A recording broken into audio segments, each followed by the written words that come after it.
Morning to all. This video lecture is related with the balanoglossus respiratory system and circulatory system. अगर हम respiration actually हम लोगों ने अभी तक के जो वीडियोस थे उनके थ्रू हम लोगों ने बैलोनोग्लोसस की एक्सटर्नल मॉर्फोलॉजी को बहुत अच्छे से स्टडी किया, then digestive system, excretory system, locomotion को हमने स्टडी किया। इस वीडियो लेक्चर में हम इसके रेस्पिरेटरी सिस्टम और सर्कुलेटरी सिस्टम को स्टडी करेंगे। तो रेस्पिरेटरी सिस्टम को पढ़ने से पहले मैं आपको सजेस्ट करूंगी कि आप डाइजेस्टिव सिस्टम का वीडियो लेक्चर एक बार देखें। थोड़ा सा डाइजेस्टिव पोर्शन आपका अगर क्लियर होगा तो रेस्पिरेटरी सिस्टम इजीली आपको समझ में आएगा। रेस्पिरेटरी सिस्टम में दो पोर्शन इसमें प्रेजेंट रहते हैं, branchial portion of the pharyngeal wall bearing gill slits and branchial sac that open out through gill pores. तो gill slits and gill pores ये आपकी स्ट्रक्चर में आते हैं। सबसे पहले हम देखेंगे ब्रेंकियल फेरिंग्स। ब्रेंकियल फेरिंग्स ये हमें पता है कि पैराब्रेंकियल एक रिज प्रेजेंट होती है इसके फेरेंजियल रीजन में, जिसकी वजह से जो बैकियल कैविटी होती है ये आपके दो पार्ट्स में डिवाइड हो जाती है। सॉरी, फेरिंग्स जो होती है ये दो पार्ट्स में डिवाइड हो जाती है। जो डोर्सल पोर्शन होता है that is known as the branchial pharynx और ये रेस्पिरेशन में हेल्प करती है, जबकि इसका जो वेंट्रल रीजन होता है that is known as digestive portion, जो कि आपके डाइजेशन में हेल्प करता है। तो ब्रेंकियल पोर्शन जो है, ब्रेंकियल फेरिंग्स जो है, इसमें two lateral longitudinal para branchial bridges आपको दिखाई देते हैं that divides the pharyngeal cavity into dorsal respiratory और branchial portion and ventral digestive portion. Dorsolaterally on each side, branchial portion of the pharynx is perforated by the longitudinal series of numerous U-shaped openings called gill slits. तो gill slits इसमें नजर आते हैं that are U-shaped, ठीक है। Gill slits के number जो हैं ये वेरी करते हैं according to the animals age. जैसे जैसे एनिमल ग्रो करता है इसमें इसके नंबर्स जो होते हैं वो इंक्रीज करते हैं।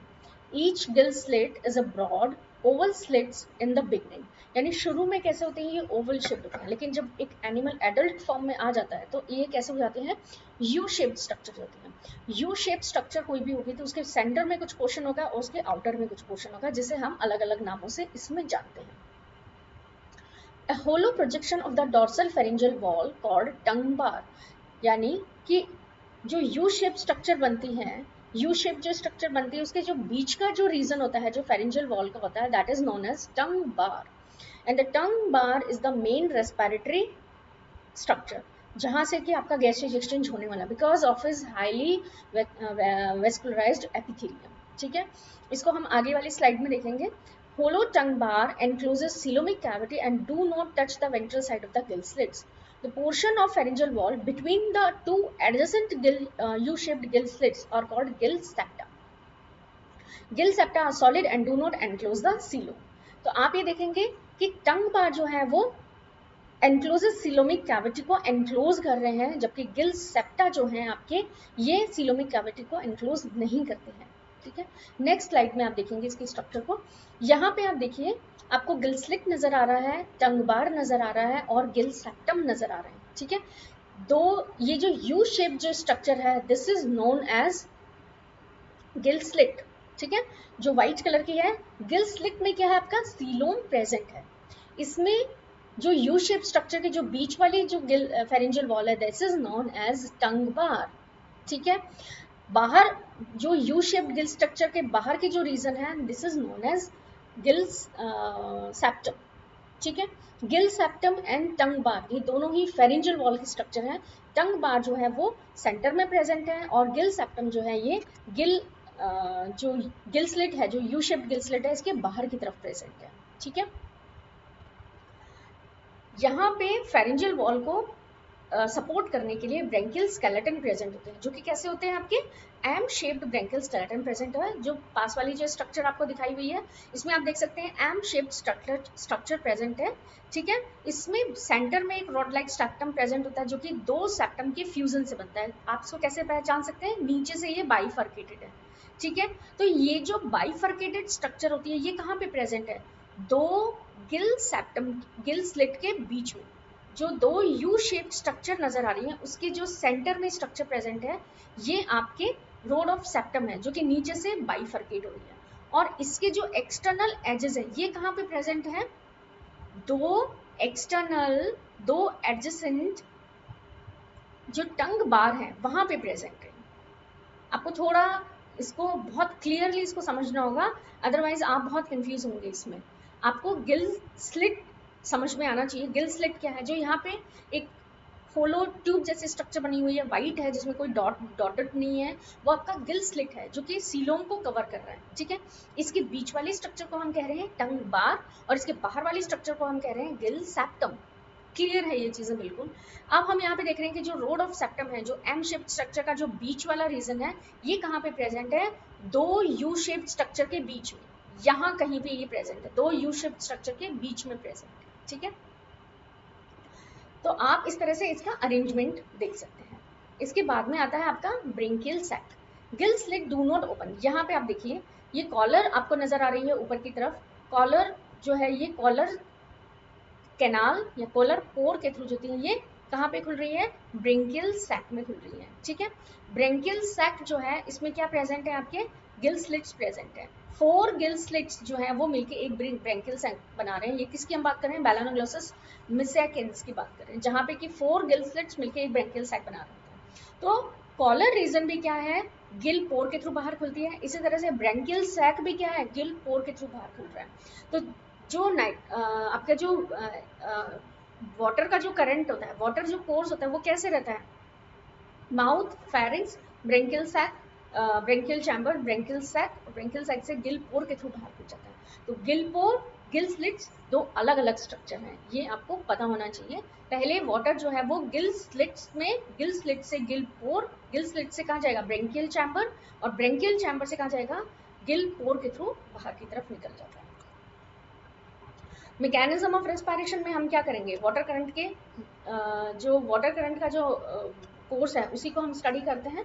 Lateral lining of the cilia, lateral ciliary lining of the gill slits create water current, जिसको हम फूड कम वाटर करंट भी कहते हैं, क्योंकि क्या होता है कि फूड जो होता है वो भी इसके थ्रू एंटर करता है।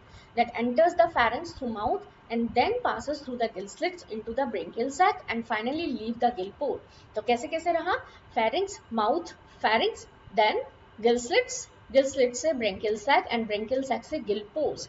तो टंग बार जो होती है वो कैसे होती है, highly branched and blood capillaries are take part in the respiration, blood of their blood capillaries network take up oxygen dissolved in the water and diffuse carbon dioxide to it. This is all about the respiration. Next is the blood vascular system। तो blood vascular system जो बैलेनोग्लोसस का होता है, इसमें हम ये कैसा होता है, ओपन टाइप का होता है। यानी कैसा होता है कि आपका जो कलेक्टिंग वेसल्स है या डिस्ट्रीब्यूटरी वेसल्स है, वो कहीं साइनसेस में जाके मिल जाता है ब्लड। यानी ब्लड जो होता है वो कंप्लीटली ट्यूब में नहीं रहता, डिस्ट्रीब्यूट होता है, कलेक्ट होता है ट्यूब्स में, हार्ट भी प्रेजेंट है, लेकिन जहाँ ऑर्गन प्रेजेंट है वहाँ साइनस प्रेजेंट है। यानी ब्लड जो होते हैं वो ऑर्गन्स के चारों तरफ बिखरा हुआ रहता है, ठीक है। हमारे अंदर कैसा होता है, क्लोज टाइप का होता है। तो हमारे में पूरा ब्लड जो है वो कंप्लीट ट्यूब्स के रूप में रन करता है। यहाँ पे हम ब्लड सर्कुलेटरी सिस्टम में कलरलेस ब्लड के बारे में बात करेंगे, सेंट्रल साइनस और हार्ट साइकिल के बारे में बात करेंगे, फिर distributing vessels and arteries, sinuses, then collecting vessels और वेन्स, इनकी बात करेंगे। तो सबसे पहले हम देखेंगे कि ब्लड कैसा होता है, इनका कलरलेस होता है, किसी भी तरह का कोई रेस्पिरेटरी पिगमेंट इनमें प्रेजेंट नहीं रहता। इसके अलावा कुछ एंडोथेलियल सेल्स जो होती हैं वो इसमें प्रेजेंट होती हैं। नाउ हम बात करेंगे central sinus and heart vesicle की। यहाँ पे आप कुछ स्ट्रक्चर देख सकते हैं, आपको बकल डायवर्टिकुलम नजर आ रहा है, central sinus and heart vesicle, इन तीन नामों को आप इस डायग्राम में रिकॉग्नाइज करने की कोशिश कीजिए। बकल डायवर्टिकुलम के जस्ट ऊपर की तरफ आपको सेंट्रल साइनस नजर आता है और सेंट्रल साइनस के जस्ट ऊपर की तरफ आपको हार्ट वेसाइकल नजर आता है, ठीक है। सेंट्रल साइनस जो होता है इसमें कॉन्ट्रेक्टाइल नेचर का होता है, ये इसमें कॉन्ट्रेक्शन होता है। तो अगर सेंट्रल साइनस में कॉन्ट्रेक्शन होगा तो हार्ट वेसाइकल की जो वेंट्रल वॉल है वहां पे क्या होगा, कॉन्ट्रेक्शन का प्रोसेस होता है। Central sinus is a small elongated non-contractile sinus located in the proboscis just above the buccal diverticulum. Just above it is a closed triangular cardiac sac or heart vesicle. Ventral wall is muscular and contractile, contract rhythmically. Central sinus जो होता है उसमें contraction power नहीं होती है, केवल ventral wall जो होती है हार्ट वेसाइकल की उसी में कॉन्ट्रेक्शन पावर होती है। Anteriorly, it pumps blood into the several afferent vessels which form a plexus in the glomerulus. ठीक है। तो जितना भी यहाँ पे जो ब्लड होता है उसकी मिक्सिंग होती है ग्लोमेरुलर प्लेक्सस में। ग्लोमेरुलस आपका प्रोबोसिस में प्रेजेंट रहता है। प्रोबोसिस में हमने एक प्रोबोसिस कॉम्प्लेक्स की बात की थी। उस प्रोबोसिस कॉम्प्लेक्स में हमने buccal diverticulum, glomerulus, central sinus and heart vesicle, इन सभी स्ट्रक्चर के बारे में डिटेल में पढ़ा था इन वीडियो लेक्चर सीरीज 1। यहाँ पे आप ग्लोमेरुलस जो होता है ये एक्सक्रीटरी ऑर्गन होता है, मींस नाइट्रोजनस जो वेस्ट मेटाबॉलिकली बनते हैं हमारी बॉडी में उनका रिमूवल जो है वो ग्लोमेरुलस के थ्रू यहाँ पे हो जाता है। तो जो भी एक्सक्रीटरी मटेरियल होते हैं वो ग्लोमेरुलस से बॉडी से बाहर निकल जाते हैं थ्रू ग्लोमेरुलर पोर। ये कंप्लीट स्ट्रक्चर है जिसकी हमने अभी भी बात की थी। Buccal diverticulum, glomerulus, heart sinus, distributing blood vessels and collecting blood vessels. Collecting blood vessels आपकी डॉर्सल ब्लड वेसल होती है जो कि बॉडी के डिफरेंट पार्ट से ब्लड को कलेक्ट करके सेंट्रल साइनस तक पहुंचाती है। और आपका वेंट्रल ब्लड वेसल्स जो होती हैं ये डिस्ट्रीब्यूटरी होती हैं, बॉडी के डिफरेंट पार्ट को ब्लड को डिस्ट्रीब्यूट करती है। तो सबसे पहले हम बात करेंगे डिस्ट्रीब्यूटिंग ब्लड वेसल्स की। डिस्ट्रीब्यूटिंग ब्लड वेसल्स में आपके क्या आता है वेंट्रल ब्लड वेसल्स आती हैं। तो blood from the glomerulus is carried away by 4 arteries. Of these 2 arteries, a mid-dorsal proboscis artery and a mid-ventral proboscis artery supplies the proboscis. The 2 other efferent glomerular arteries run backward along the 2 sides of the buccal diverticulum and circle the buccal tube as peribranchial vessels and unite in a single longitudinal ventral vessels that run up to the posterior end of the body through the ventral mesenteries. आप इसको इतना याद कर सकते हैं कि आपको ये पता होना चाहिए कि डिस्ट्रीब्यूटिंग ब्लड वेसल्स कौन सी हैं। सिर्फ आपको इतना याद रखना है कि जो आपका ग्लोमेरुलस है यहाँ से जो वेंट्रल ब्लड वेसल्स होती हैं ये मेन डिस्ट्रीब्यूटिंग वेसल्स होती हैं that is made up by the fusion of different vessels. तो यहाँ से ये जो है ये डिफरेंट बॉडी पार्ट्स को ब्लड को आपको डिस्ट्रीब्यूट करती है। Blood vessels on it's way give out और कौन कौन सी ब्लड वेसल्स जो इस वेंट्रल ब्लड वेसल से रिलीज होती हैं इनको आपका थोड़ा सा नाम आपको ध्यान होना चाहिए। The ventral vessels on its way give out a ventral collar vessels to collar, ring vessels to collar trunk septum, and an afferent branchial arteries to each gill septum, in which it bifurcate to supply 2 adjacent tongue bar. तो tongue bar जो होता है that is the main respiratory organ, वहाँ पे जो blood का supply किया जाता है। All these branches break up into the system of sinuses in their respective structures. तो जहाँ जहाँ पे ये vessels जाती हैं वे फिर फर्दर एक साइनस में बनाती हैं जहाँ पे कि ब्लड पोर रहता है। जो भी ऑर्गन जिसको भी डिस्ट्रीब्यूट करती है उसके चारों तरफ ये पोर रहता है। ब्लड जो होता है टिश्यू जो होता है वो उस साइनस में डिप्ट रहता है। On along its length, the ventral blood vessels also supply the body wall, gut wall by an elaborate network of sinuses. The ventral vessels has muscular contractile wall and the blood flows backwardly. ये आपको बहुत अच्छी एक इसमें line है जो आपको याद होना चाहिए कि वेंट्रल ब्लड वेसल्स जो होती हैं वो कॉन्ट्रैक्टाइल नेचर की होती है। जैसे ब्लड में एक पंपिंग एक्शन होती है, हार्ट में एक पंपिंग एक्शन होती है, हार्ट आगे की तरफ ब्लड को पंप करने के काम करता है। इसी तरह से जो वेसल्स होती हैं इनमें कॉन्ट्रैक्टाइल नेचर होती है जिसकी वजह से ब्लड आगे की तरफ रन करता है। Collecting vessels जो होती हैं blood from the body wall, gut wall, branchial apparatus is collected by a single median dorsal vessels which run through dorsal mesenteries from posterior end up to the collar. It has muscular and contractile wall and blood flows forward in it. At the interior of the collar, the dorsal vessels dilate a little to form a venous sinuses. Venous sinuses receive lateral proboscis vein from each other of the proboscis and then open into the central sinus. ये आपका पूरा circulatory system और respiratory system जो कि एक दूसरे से connected होते हैं इसके बारे में हमने डिस्कस किया है। Thank you.